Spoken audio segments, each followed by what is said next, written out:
Welcome back to Kamikaze Overdrive MMA predictions, the Ultimate Fighter 14 finale prediction show. As I said, I'm going to be doing a podcast to give the rest of my predictions for the fights that have been announced since the airing of the final episode. I can't do a video because I'm already focused on getting my UFC 140 predictions done. So check out my Ultimate Fighter 14, the prediction show I already did with Bisping and Miller, the main event, and the fights that were already on there. On that show, I did predict the two semifinals that just went down. I took John Dodson to defeat Johnny Bedford by decision. Dodson won by TKO. And I took Diego Brandao to defeat Brian Caraway. I took him to win by knockout, and he did. So I'm 2-0, and I don't want to brag, but I've done now Ultimate Fighter 12, Ultimate Fighter 13, and now so far Ultimate Fighter 14. And with regard to tournament picks, I'm now 8-0 predicting fights. I still have 2 to go, so I could be 8-2, but nonetheless, that's where I'm at, and of course, having predicted the 2 semifinals correctly, there are full prediction breakdowns on my Ultimate Fighter 14 prediction show. Check that out, along with the Miller-Bisping fight and the Eve Edwards-Ferguson fight, Tony Ferguson fight. Now, before getting on to my actual predictions, I just want to touch upon the updated standings for our prediction tournament, because I had the competitors send in their 2 semifinal picks, and definitely some interesting scores. First matchup, Klubel unfortunately did not get his picks in. Got him in a little bit, did not get him in time. Sitting with 37 points. Huge opportunity for Cody Playex, who was trailing by 7 at the time, and now trails only by 2. Klubel with a 37-35 lead. Up next, Chris Pete G against Tio Expo 2011. Tio Expo with a 39-31 lead. Tio Expo, the only person in the tournament to get both semifinals exactly correct, taking Diego Brandao by TKO and John Dodson by TKO. Chris Pete G took Brandao by TKO as well, but unfortunately took Bedford by decision. So Tio Expo expands their lead to 8. Up next, Tim Sox, 30, uphill climb, only has 17 points.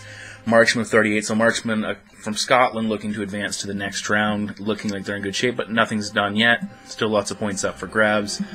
Surfer Ken TV 3, in a very tight matchup, gained a point in the semifinals, trailing 905. Justin won by 2. Justin leading 44-42. That's going to be a heck of a good matchup. Should be very exciting going into the final for both competitors. See who can advance to the 3rd round. Ninja Death Cult from Australia picks up 5 points and breaks the tie with Volarun from Canada, leading that matchup 44-43. So another 1-point matchup, very tight again going into the next round. The White Dragon almost solidifying his matchup. Got both fighter winners correct in the semifinals, going from 32 to 36 points. Unfortunately, G.I. Joe Yojo 1 did not submit picks, still sitting at 26. Down by 10. It's not over with, but certainly an uphill battle. Eric 21 ND. This person has narrowed their gap significantly. They were getting absolutely dominated as a competitor by Kane Gotti, and they picked up 2 additional points with the semifinals, so the score is now 42-36. It was a lot worse prior to this, so I think it was an 11-point lead at 1 point for Kane Gotti, so that matchup definitely close. And finally, Team Takeover 316 has 36 points. Korati of Sweden, Korati 30 is 37, so another 1-point matchup there, so it should be very interesting going down to the final. So make sure you get your predictions in. I've got a couple people have sent their picks in, but get them in ASAP. I sent the matchups out. Enough talking about that tournament. I'll talk about it a little bit later on when it comes time for the UFC 140 picks in the 3rd round.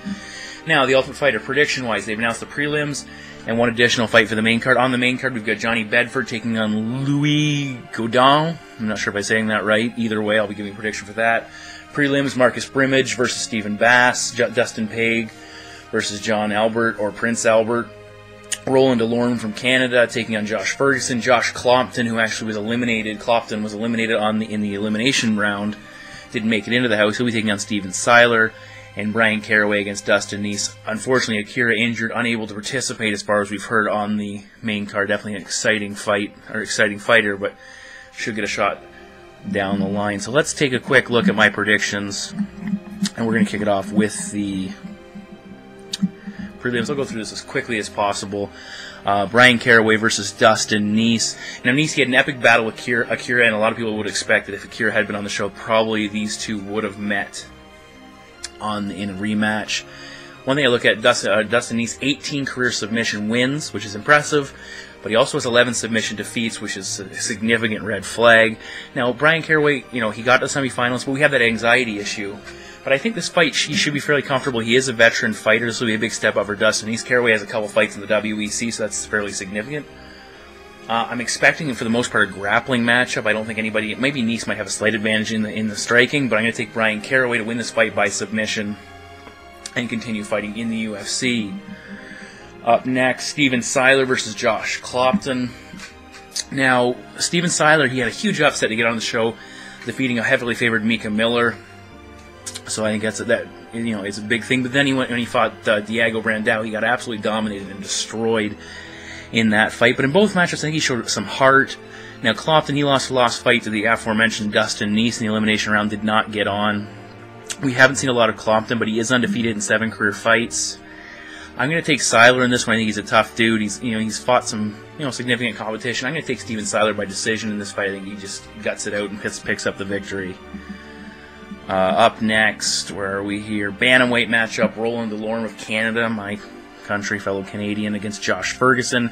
This is a revenge matchup for Josh Ferguson because Roland took out his brother in the elimination match, catching him with a submission. It was impressive. He chained submissions together. He went from a Kimura to an armbar, eventually catching him in a triangle for the tap out. It's a very big win there. One thing with Josh Ferguson, all 8 of his wins have been by submission. He's a fairly solid wrestler.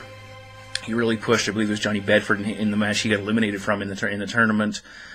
And I look at Roland, he got absolutely destroyed by TJ Dillashaw, eventually submitted, got beat up badly on the mat. And I think Ferguson, I know he was hurt going into that fight, but I really think Ferguson has the ability to repeat that.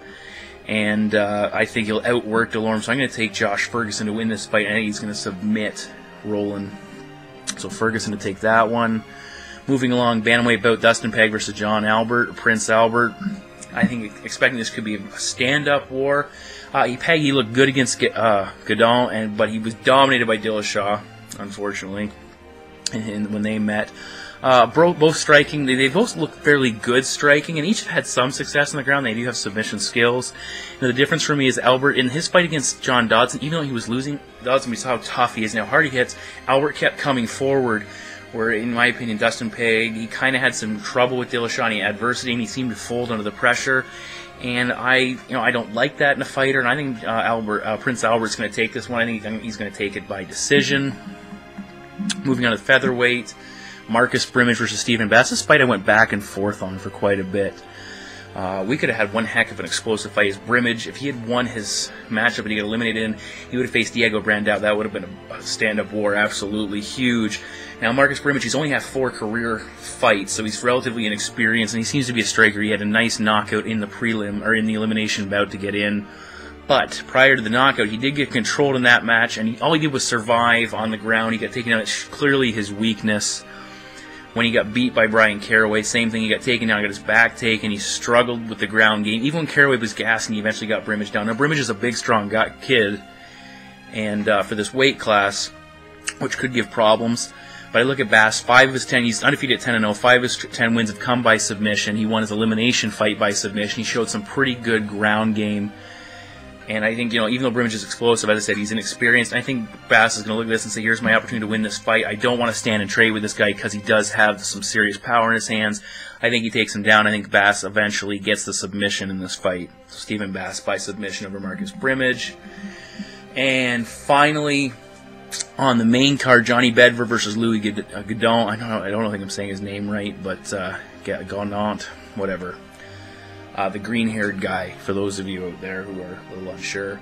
Now, this was Louis was the #1 pick of Michael Bisping in the tournament. He didn't fare overly well. Now, I look at Bedford. He's shown the ability to deal with adversity. He survived that first round with Jimmy Rivera, who I'm kind of shocked did not get an opportunity to fight on the prelims here, because Rivera put on a very good show and just ran out. Wasn't able to put Bedford away, but definitely showed how tough he is. Guidon, he got stopped by Dustin Peg with his stand-up, got dropped, and eventually submitted in that fight, which was a very impressive fight for Peg. Louis did not look good. One thing, Bedford's going to have a significant reach advantage. I think it could be around 10 inches, which is absolutely gigantic. I could be wrong, but I'm pretty sure I saw it at 10, between 8 and 10 inches, so that's significant. And I think I'm going to go with Bedford by decision in this bout. I think he'll just be able to outwork him, outpoint him, could be able to grapple him. And when it comes right down to it, Johnny Bedford's a tough kid.